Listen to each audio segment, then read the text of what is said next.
ঘর সাজানোটা আমার কাছে শুধু শখ না, এটা আমার শান্তি। নিজেকে পরিপাটি রাখা আর ঘরটাকে সুন্দর করে গুছিয়ে রাখা ছোটোবেলা থেকেই খুব ভালো লাগতো। এখনও দিনের যত ক্লান্তি, যত চাপ, এই ছোট্ট সাজানো ঘরেই এসে যেন সব শান্ত হয়ে যায়। অনেকেই বাড়িতে এসে বলে, দুটো বাচ্চা সামলে কিভাবে এত সুন্দর করে সব মেনটেন করো। তোমার বাড়িতে ঢুকলেই একটা আলাদা শান্তি লাগে। আমি তখন শুধু হাসি, কারণ এই কথাগুলোর পেছনে লুকিয়ে আছে অনেক যত্ন, সময় আর ভালোবাসা।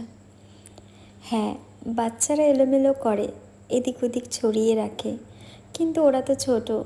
আবার আমিই গুছিয়ে নিই ভালোবেসে, কখনো বকি, আবার দু এক সময় মারতেও হয়। তবু একটা ভালো লাগা কাজ করে, কারণ ছোট থেকেই ওরা দেখছে সুন্দরভাবে থাকতে হয়, নিজের জায়গাকে ভালোবাসতে হয়। আমার কাছে ঘর মানে শুধু চার দেয়াল না, ঘর মানে শান্তি, নিজের মতো একটা পৃথিবী, যেখানে একটু গাছ, একটু আলো আর অনেকটা মনের যত্ন মিশে থাকে।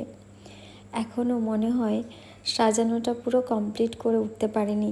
তোমরাই বলো তো, কোথায় কি যোগ করলে আরও সুন্দর দেখাবে আমার ঘরটি।